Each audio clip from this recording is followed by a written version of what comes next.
everyone, welcome back to Red Bandit Racing. Here we got the Traxxas SLEDGE, and as you saw in a short, which I'll put it up on the screen, we hit this sledge into a cement brick in the same spot that we smashed the Maxx. And I will put both clips up so you can see where we hit. I'm going to try and put them side by side for you. We hit in the same spot. That seems to be our death trail.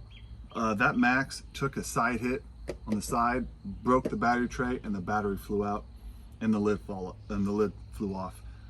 The sledge, I wasn't paying attention. When I went through the grass, I looked away for a second to see where the Maxx was going. By the time I looked back, it was already too late. I was down on the grass and I knew what was going to happen. I didn't even have enough time to brake.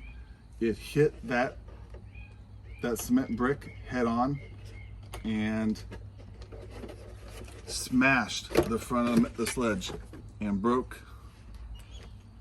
the shock cap. And I've looked it over.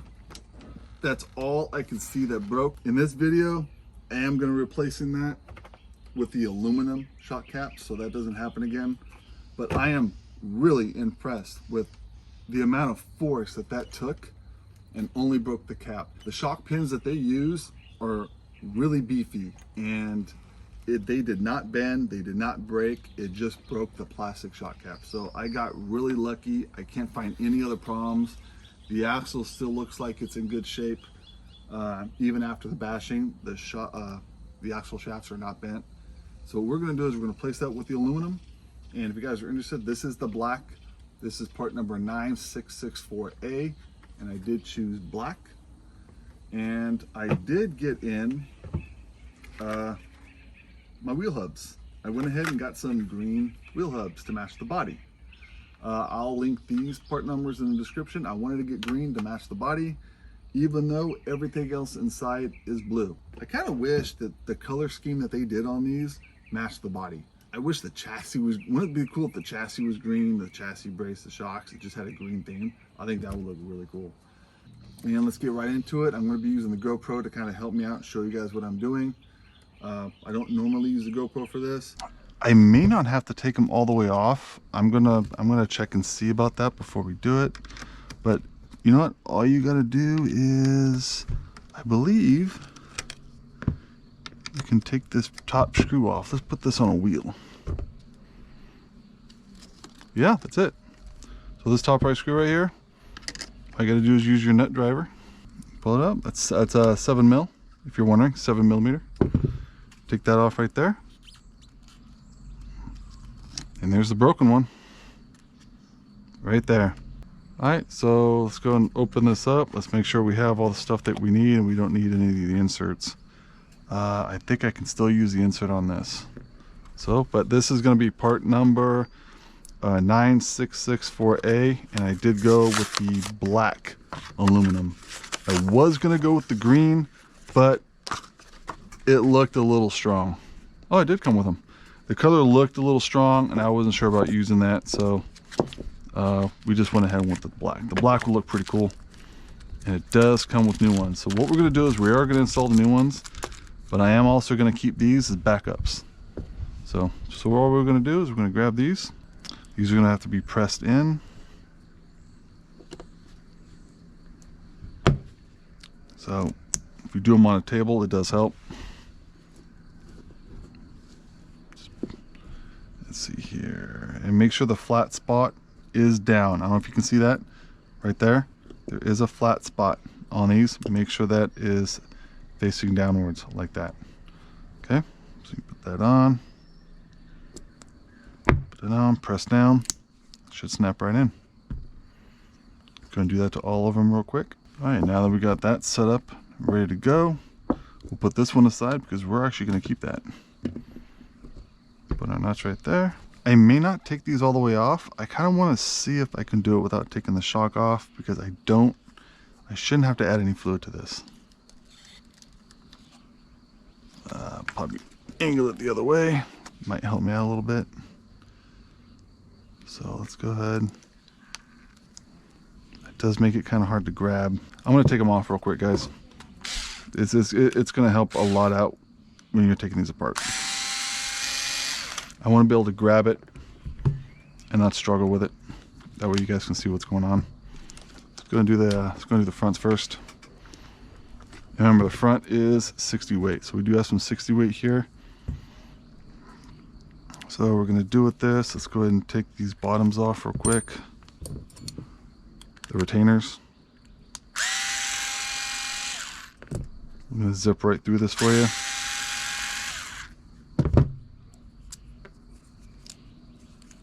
Go. Pop that off.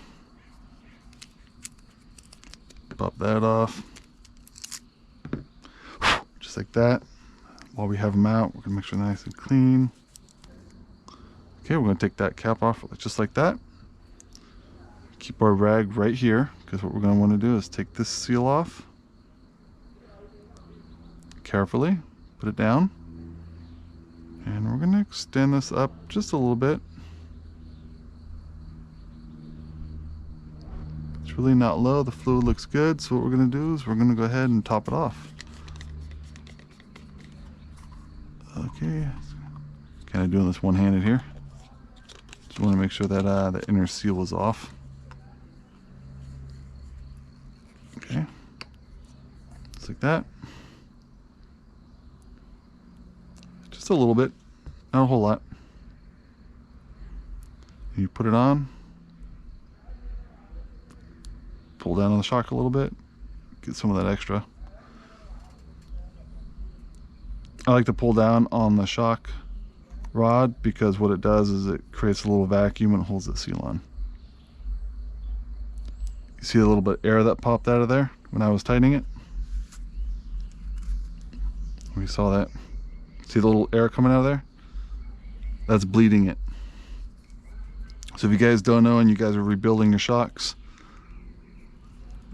also take a driver.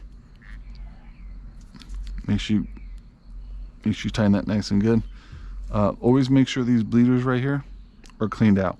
Use a pick, clean them out. If those are clogged up, it's not going to let that excess air come out, and you could have air inside the shock. I'm going to clean this up, really clean this up, because when you go first running, dirt is going to cling to that fluid and you're just going to have a mess. So this can be some kind of hard to grip, but I use a rag because you want to make sure that cap is tight. Cap is nice and tight. It's good. Put that up a little bit, just like that. All right, so that's good. Going to put that shock back on. Put that retainer on just like that. Snaps right in. Let's go and do the other one real quick. I'm going to speed right through this for you guys.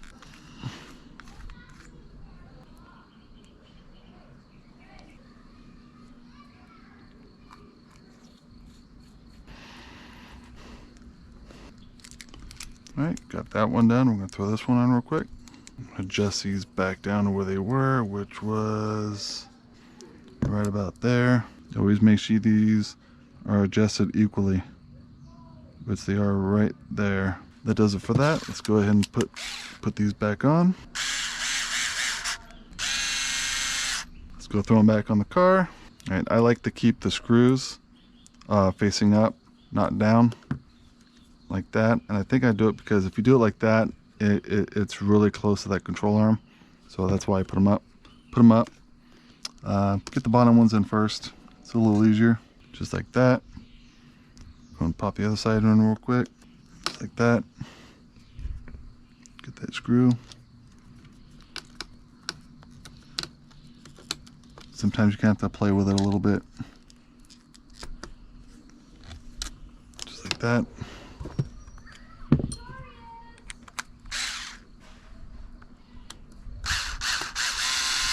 Get that tightened up, just like that. Now we're going to put this in there, just like that. All right, now that we got that in, all right, now that those are on, we're going to twist this back around like this, and we're going to put those right on, just like that. Just so you know, when you put these on, you want these facing forward. You don't want the flat spot in the front. The flat spot will sit flat against the back, just like that, just how they came off.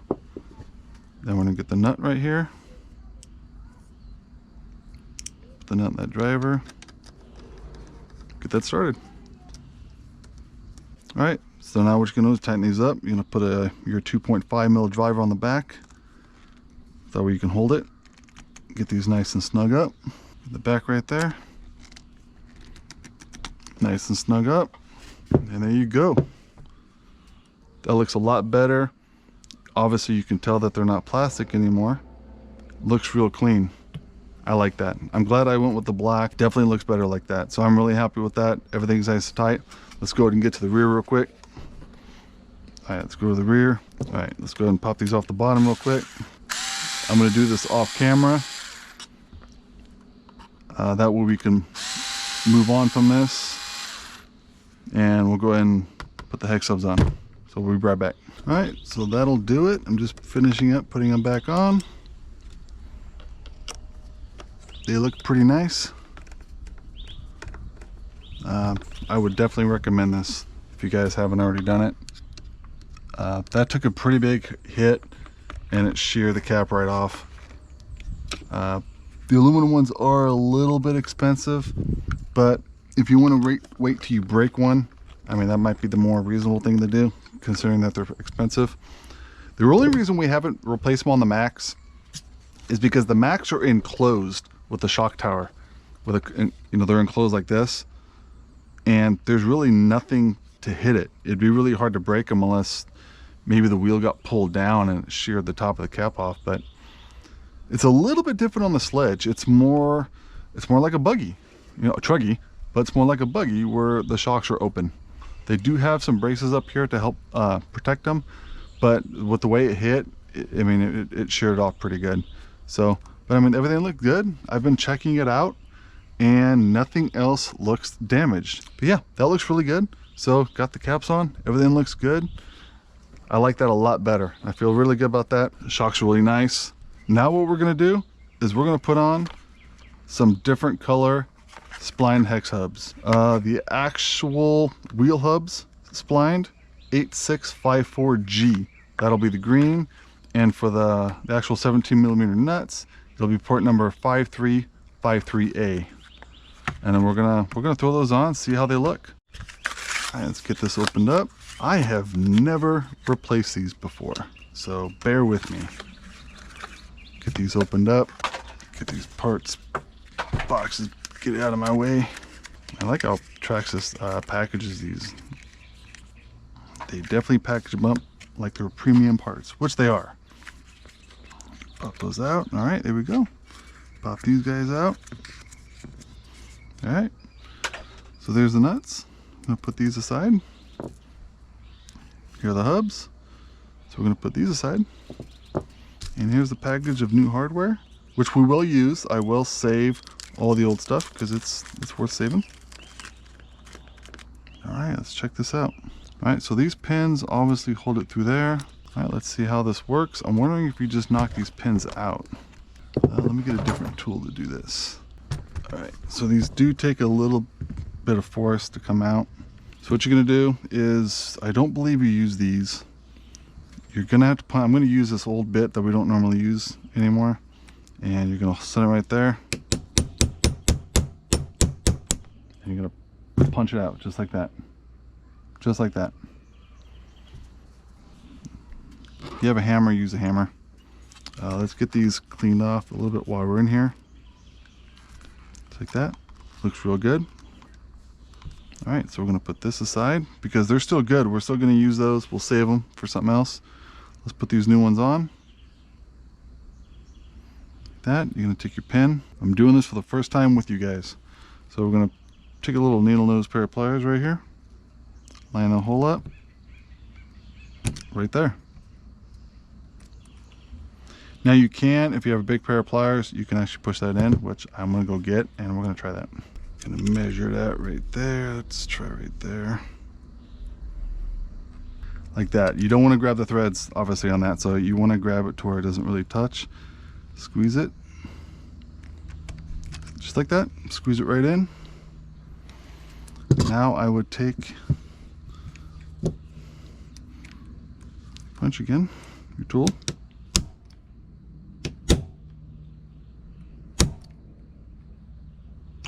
Oops.